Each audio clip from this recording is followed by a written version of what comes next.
नमस्कार मेरे प्यारे साथियों, मैं डीपी आज एक नए वीडियो के साथ आप लोगों के सामने हूं। आज मैं बात करूंगा घोस्ट मॉल पर। लेकिन घोस्ट मॉल पर या शॉपिंग मॉल पर बात करने से पहले मुझे उम्मीद है कि आप सभी लोगों ने शॉपिंग मॉल अपने आसपास कहीं न कहीं देखा होगा, क्योंकि अभी छोटे छोटे शहरों में भी खुल गए हैं।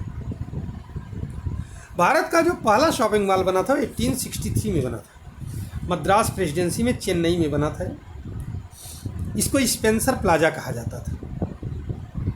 1983 में आग लगी तो ये बंद कर दिया गया।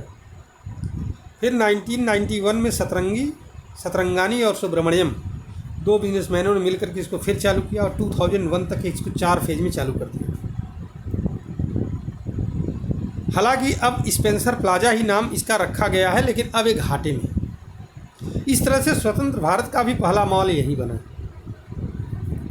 दुनिया का पहला शॉपिंग मॉल का कॉन्सेप्ट जो है विक्टर ग्रुएन ने दिया था अमेरिका में। इन्होंने एक शॉपिंग मॉल 1956 में बनाया भी था।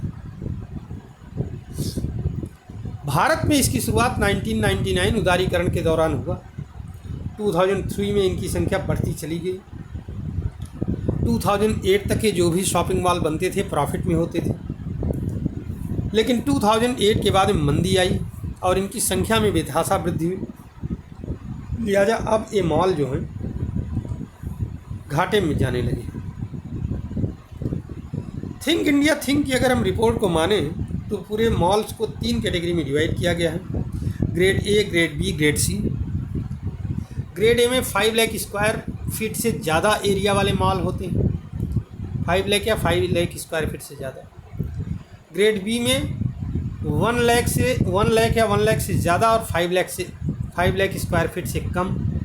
1 लाख स्क्वायर फीट से ज़्यादा या 1 लाख स्क्वायर फीट और 5 लाख स्क्वायर फीट से कम एरिया वाले मॉल को बी में रखा गया है। और ग्रेड सी में 1 लाख स्क्वायर फीट से कम एरिया वाले मॉल्स को रखा गया है। छोटे छोटे शहरों में तो ग्रेड सी के ही मॉल होते हैं ज़्यादातर। ग्रेड बी के मॉल भी बहुत कम दिखते हैं। अच्छा, एक और है कि इस रिपोर्ट में ये भी बताया गया कि भारत में अब तक कुल 600 छोटे बड़े मॉल हैं। अब तो और ज़्यादा हो गए होंगे, हो सकता है इधर, क्योंकि आप लोग जब देखते हो सीतापुर, लखीमपुर, गोला गोकर्णनाथ, शाहजहाँपुर, छोटी छोटी जगहों पर जब मॉल खुल गए हैं तो क्या बात करनी है हमें। अब सवाल ये पैदा हो रहा है कि इनमें से ज़्यादातर मॉल 64 मॉल्स ऐसे हैं, सर्वे बता रही है भी, जो कि घोस्ट मॉल है, क्योंकि इनमें 40% हिस्सा या उससे ज़्यादा हिस्सा खाली है। इसमें सबसे ज़्यादा एरिया दिल्ली एनसीआर में है। क्यों आखिरकार ऐसे? अच्छा, एक बात और, 132 ऐसे मॉल्स हैं जिनका 36% एरिया खाली है। तो ये ऐसा हुआ क्यों? अगर हम अध्ययन करें तो कई बातें निकल कर के आ रहेंगी। पहली बात तो जो चल रहे हैं क्या वो सब प्रॉफिट में है? तो आंसर मिलेगा नो। कभी कभी त्योहारों के समय में सेल बढ़ाने के लिए डिस्काउंट वगैरह दे करके अपना किसी तरह से प्रॉफिट को, सेल को मेंटेन कर ले जाते हैं, लेकिन हकीकत एक सेल को भी नहीं मेंटेन कर पा रहे हैं। इसलिए ज़्यादातर मॉल बंद होने के कगार पर आ रहे हैं, घाटे में है। हालांकि इनमें कुछ परिवर्तन भी किए गए हैं। अब इनमें जो है खेलने का एरिया, किड्स एरिया, पिक्चर के लिए मल्टीप्लेक्स वगैरह बना दिए गए हैं, लेकिन फिर भी ये इतने प्रॉफिट में नहीं। सेंट्रलाइज्ड एसी होते हैं, सब एम्प्लॉयज़ लगते हैं। मॉल का कंसेप्ट ही यही था कि इससे एम्प्लॉयमेंट जनरेट होगा, लेकिन वास्तव में इसने एम्प्लॉयमेंट छीनने का काम किया। अच्छा, देहात के लोकल लोगों को अभी भी अपना देहात का पुराना जो व्यापारी है वो ज़्यादा पसंद आता है, क्योंकि वो उधार में भी दे सकता है। मॉल उधार में नहीं देगा सामान, एक बहुत बड़ी समस्या है।